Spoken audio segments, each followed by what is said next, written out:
ஏன்னா நம்ம பிரேக்ஃபாஸ்ட்டை மதிக்கிறது இல்லை.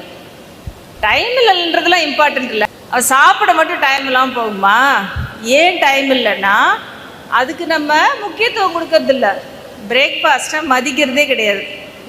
ஏன் அதுக்கு பேர் பிரேக்ஃபாஸ்ட்? அதோட எக்ஸ்பென்ஷன் என்ன, இல்லை எக்ஸ்பிளனேஷன் என்ன? ஏன் பிரேக்ஃபாஸ்ட்னு சொல்கிறோம்? Break the fast. ஏன் காலை உணவு ஏன் முக்கியம்? முதல்வர் இப்போ எல்லாருக்கும் குழந்தைங்களுக்கு கட்டாயமாக காலை உணவு சாப்பிடணும் அப்படின்னு போட்டிருக்காரு. காலேஜுக்கெலாம் கிடையாது, ஸ்கூலுக்கு மட்டும்தானே. அதை முதல்வருக்கு ஒரு கோரிக்கையாக வைக்கலாம். காலேஜ் பசங்களுக்கும் காலையில் மார்னிங் பிரேக்ஃபாஸ்ட். அதை விட முக்கியம் working ladies 99% of the time பார்த்திங்கன்னா அவங்க வீட்டில் எல்லாருக்கும் எல்லாம் செஞ்சு வச்சுட்டு காலைல சாப்பிடாம வருவாங்க. ஏன்னா நம்ம பிரேக்ஃபாஸ்ட்டை மதிக்கிறதும் இல்லை, அதுக்கு முக்கியத்துவம் தர்றது இல்லை. ஆக்சுவலாக ஹெல்த் ப்ராப்ளம் எல்லாம் அங்கேருந்து தான் நமக்கு ஸ்டார்ட் ஆகும்.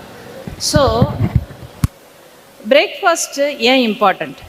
நம்ம உடம்பு நைட்டு ஃபுல்லாக ஃபாஸ்டிங்கில் இருக்குது. அஃப்கோர்ஸ் ஐ அஸ்யூம் நைட்டு ஃபுல்லாக ஃபாஸ்டிங்கில் இருக்கீங்கன்னு. இல்லை நான் 2 மணி வரைக்கும் சாப்பிட்டுக்கிட்டு இருப்பேன், 2 மணிக்கு தான் ஃபேஸ்புக்கை மூடுவேன், அது வரைக்கும் நான் உள்ளே போயிட்டே இருக்கேன் ஏதாவது, அப்படியா?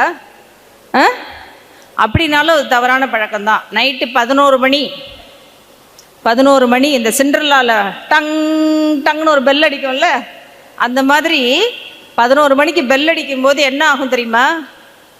வயிற்றில் உள்ளே இருக்கிற எல்லா உறுப்புகளும் ஷட் டவுன். கல்லீரல், ஸ்ப்ளீன், மண்ணீரல், பெருகுடல், சிறுகுடல் எல்லாம் ஷட் டவுன் ஸ்டேஜுக்கு போக ஆரம்பிச்சிடும்.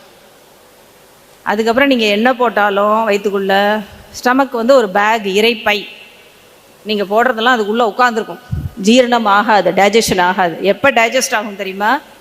காலையில் 4 மணிக்கு தான் திரும்ப ஓப்பன் பண்ணும்.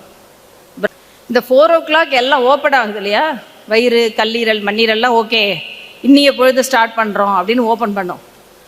அப்போ எல்லா ஹார்மோன்ஸும் செக்ரேட் ஆகும். க்ரோத் ஹார்மோன், பிட்யூட்ரி தெரியும்ல, ராஜசுரப்பி கரெக்டாக ஸ்டார்ட் பண்ணிடும். அன்னைக்கு வேணுங்கிற ஹார்மோன்ஸ் எல்லாம் அதுலேருந்து செக்ரேட் ஆக ஆரம்பிக்கும். அதில் digestive hormones, growth hormones, thyroid எல்லாமே இருக்கும்.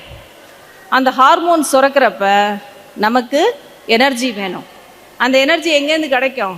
வயிற்றுக்குள்ளே நம்ம போடுற உணவுலேருந்து தான் கிடைக்கும். அதனால தான் morning breakfast is very very important. So அதனால தான் நான் நிறைய பேர்கிட்ட சொல்வேன், பல்லு தேய்க்காட்டி கூட பரவாயில்ல பிரேக்ஃபாஸ்ட் சாப்பிட்டு வாங்க.